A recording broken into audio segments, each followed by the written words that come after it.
Pitt. You know, whenever I need something, I tell him what I need and he bring it through. We're supposed to be doing a health seminar here in Pontiac coming up next month. Okay. Me and Doc Pitt and Max Main from Max Out Fitness. So for anybody that want to know about some health stuff, follow Max Out Fitness on Facebook, and I think he on Instagram in Pontiac, and then you'll see when we're gonna do the health thing that he want to do. Okay. They asking about when we're gonna hook up with Dave Calloway. We waiting on Dane. Yeah. I think the brother Rod is already in contact with the brother Dane, but it seemed like when I call brother Rod or when he called Dane, it's like our phone started doing some funky stuff, man. I'm telling you, like we talk like about 30 seconds, and then the phone just all of a sudden just hang up out of nowhere. I'm like, man, what the hell? They try to call him back, it's blocked. So I was like, what the heck going on with it?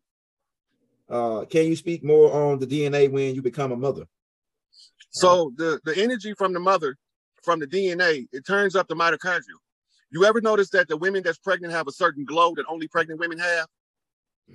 Their portal is directly open to source to download the light body into the physical form of the developing child in the womb. And when this happens, the side effect is it ramps up the mitochondrial, which gives you a beta endorphin, oxytocin response in the brain throughout your pregnancy. So by the time the baby comes about, you will be in a right energy field. Well, we call it the mother energy, right? The mother energy is unconditional love. The only people that ever gonna really love you unconditionally is your mama. Everybody else has got to be a condition attached. When a man find a woman that love him the same as his mama gonna co-sign her. That's gonna be the one you stuck with. Exactly. That's what happened to me. Now, they telepathically communicate through the heart chakra. They use you as a jump station. They talk to each other without seeing each other, in your face, behind your back.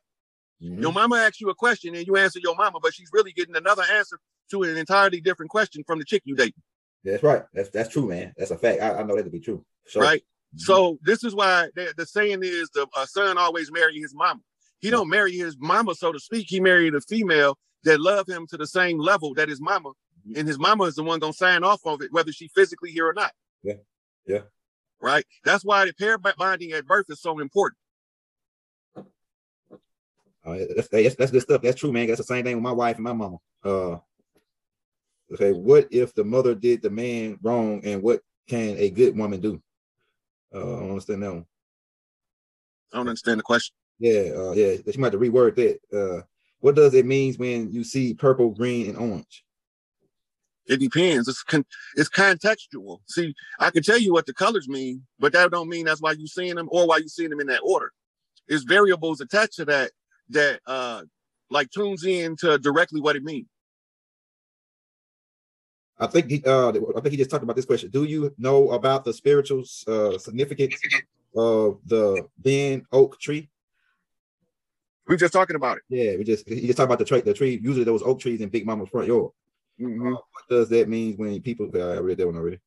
Can the brother Rob elaborate on the W.H.O and the amendments? What's with it? I don't get that question. I guess he's saying the who? The World Health Organization was having a vote on these countries, giving them the jurisdiction to enter into the countries for a medical emergency situation, which I can't say certain words on here. But if a medical emergency situation of a national proportion took place, the vote was to give the jurisdiction to the World Health Organization to lock people down. All that is a scare tactic to get the people to wake up and reclaim their sovereign right as the earthborn and their rights to the earth rights. So as long as we are unaware of who we are and what we are, what times we are in, then we stuck. That's why we did this who and what are you take on Malachi Z. York information that he put out, which was a reference in the beginning of the video to show y'all the starting point for y'all to come to this. That's the prequel to this. That's what was before. That was the original explanation to our understanding level. This was to go deeper into the sciences of the body to give you a different understanding level. Anyway, so the World Health Organization is only going to be able to take control of people who have contracted with the corporate fiction, because that's the only people that they can use as negotiating and leverage tools.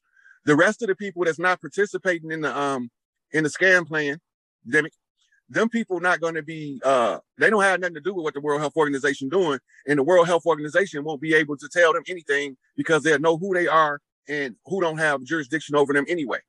The corporate United States has no jurisdiction to surrender anybody's sovereignty to anybody else. But if we allow them to pretend to still be in power once they already fail, then we are a part of the problem and not part of the solution. What else we got, Elder? They said, what methods do you use when reading books in order to retain the information? Well, one of the things I did is I used to do memory exercises, right? And but for reading books, the best way to retain the information is as soon as you learn it, teach it to somebody or discuss it with somebody. Because once you discuss it, not only did it come in your eyes, it came out your mouth. You created the information circuit. Okay. We got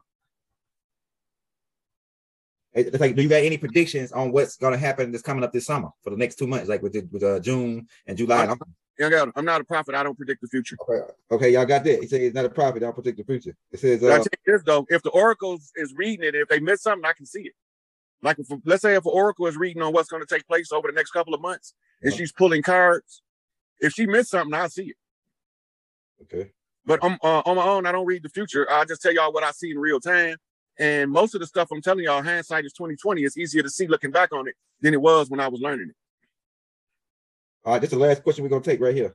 It says, how do you clean up, like make the genetic cleanup? Like they said that, like they got like their parents was a drug addict or anything like that. And then so we talk about shadow work. Okay. So any bad trait that was in your family, you're gonna be confronted at some point in your life with that bad trait. Uh-huh. Your ancestors that left that energy in the family tree want you to correct them. And your ancestors that's on the other side with them want you to correct them so they can make them sit their ass down, and that heals the damage to the family tree. Okay. So you become the sacrifice for all of the ancestors in the direct procession before you, going back 7 generations. And when you go back 7 generations, the alcoholic gonna pop up, the dope fiend gonna pop up. Some of us are strong enough to say, no, I don't want none of that, but some of us not.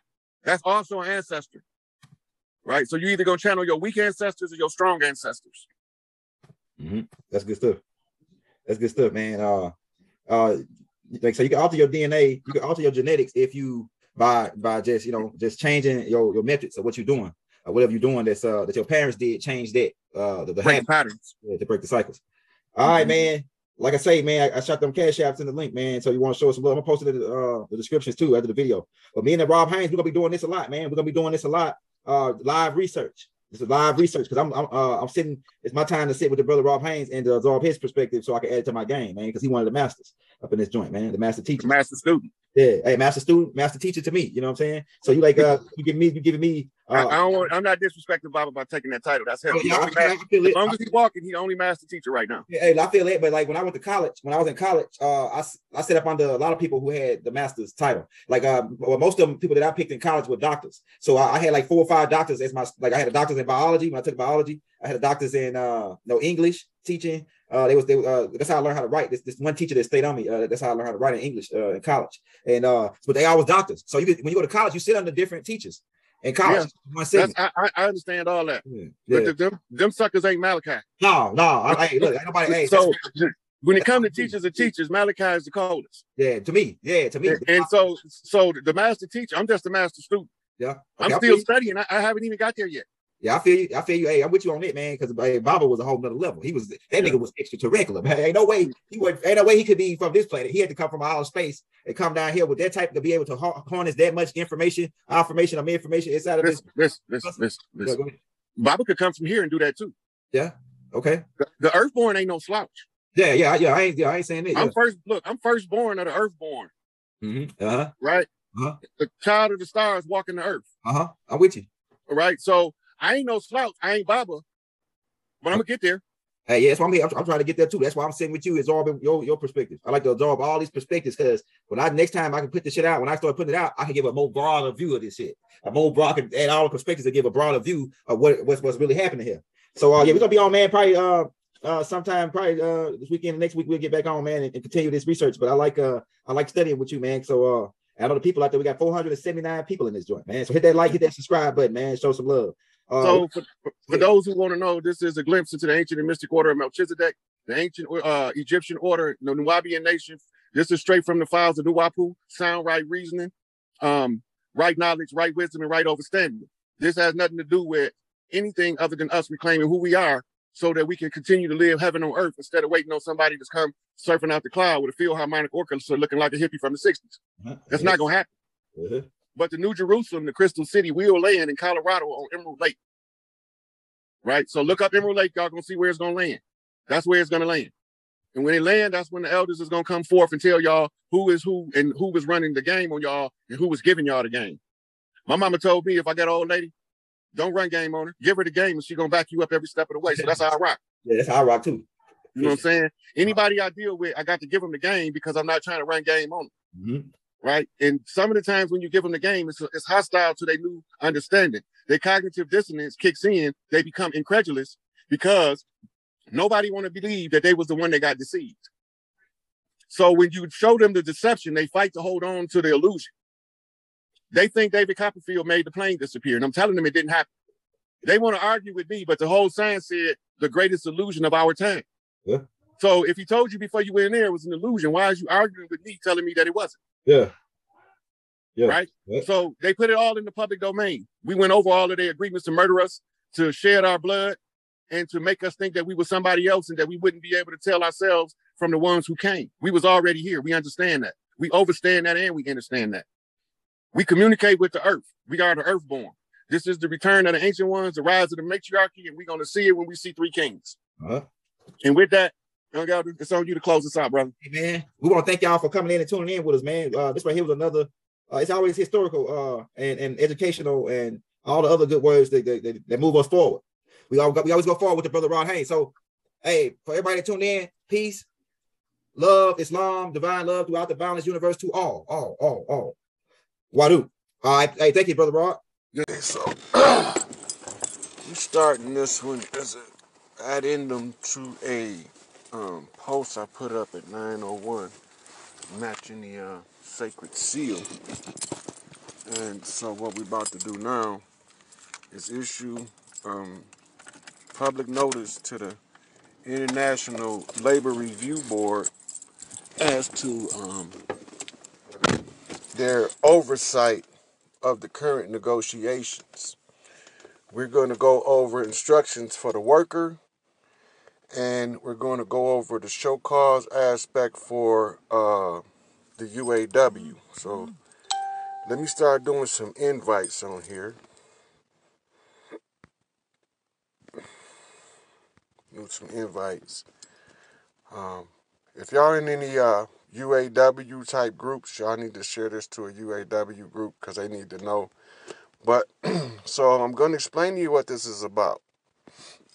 It's a public notice for United Auto Workers to get their contract situation under control, because most of the auto workers are unawares of what's taking place down there. And because I am aware, it falls upon me after discovering a fraud or deception as a line worker at UAW to take action to secure the interest of the worker. So the public notice to International Labor Review Oversight is this. The complaint that will be issued toward International United Auto Workers negotiating team. We are requesting as unionized workers that they be the answer to the cease and desist that I'm going to be going over in this video. This is going to stop the current negotiating process in its tracks. The public notice is all that's necessary. Then the second step is the workers will have to do a petition to determine if they want to proceed with the information being revealed in this public notice. But this public notice, once made public, cease all contract negotiations, and I'm going to go over the why. So I'm going to do a couple more invites here. And we're going to get into the first part, which is the vexation of grievance by the worker to international labor review with instruction, which is public notice as opposed to written notice, because written notice would require an absorbent amount of time, and there's a lot of workers right now struggling with this strike, and we need to bring this to an end as sensible and as reasonable as possible. Now, before I get into the instructions to the International Labor Review Board as a worker, because I have a right as a worker to bring this issue to the forefront when I discovered the deception and the fraud. So this is how we're going to do it. All international United Auto Workers negotiators are under investigation, and one negotiator, one negotiator has already proven to be clean, and we already knew that because she was in there as part of the team, and that's Cindy Estrada. So when we get done with the public notice, we're going to have, I'm going to request that Cindy Estrada meet with the leadership of Local 5960 at my local, and I can go over the plan with her and the rest of the team on how we're going to recover from being sold out and placed in a distressful situation. So Cindy Estrada be our UAW negotiator rep, and we will only deal with chairman down in the negotiating process other than her. She is the only one proven not to be corrupted on the negotiating team. The other ones, the verdict is not in on all of them. Some of them are still being investigated and may or may not come back as being clean. But we're going to deal with all of this, the whys part. Why are we doing this part? So in public notice, you vexed your grievance publicly for similarly situated people to know what the issue is and know what the remedy is. And so public notice is the same as filing a legal piece of paper in the courthouse. It stops everything, and it must be answered by the appropriate authority. So what's going to happen on the heels of the cease and desist order that I'm going to do after I put the Labor Review Board on notice of a fraud, right? So the first thing is the International Labor Review Board. It is being brought to your attention by public notice that the worker has become aware that there are various members of the International United Auto Workers negotiating team being currently investigated for corruption in the negotiating process. The reason we are bringing this public notice before the International Labor Review Board is the following. All parties must come to the table, the negotiating table, in good faith. They must all maintain a squeaky appearance. There must be no appearance of an impropriety on the face. A prima facie impropriety disqualifies the contract. Now, the negotiators and the investigation of prior corrupt acts or possible corrupt acts at the same table falls under the fruit of the poison tree doctrine. Whereas if at the conclusion of the contract, one member of the negotiating team is found to be corrupt, and we got one right now that's under indictment. If one proved to be corrupt, it disqualifies the entire contract. And we go back to the negotiating table anew with no contract. This is not acceptable. Part one. The next thing that we have to bring to the attention of the worker is that no legal team will let Ford, Chrysler, nor General Motors sign on to an agreement in a contract negotiation that is already tainted at the beginning, because that would expose their client to criminal prosecution, and it would expose the company under RICO to a racketeering charge that would lose the company in its entirety. So no legal team will allow a signing of ratifying of a contract with somebody that's under an investigation, because it would make the contract null and void, and it would risk the loss of the company. The next thing International Labor Review Board would have to make them answer for is being currently aware that you are under investigation, being currently aware that this investigation is for past corrupt acts at the same negotiating table. To maintain the proper appearance before the public, you are supposed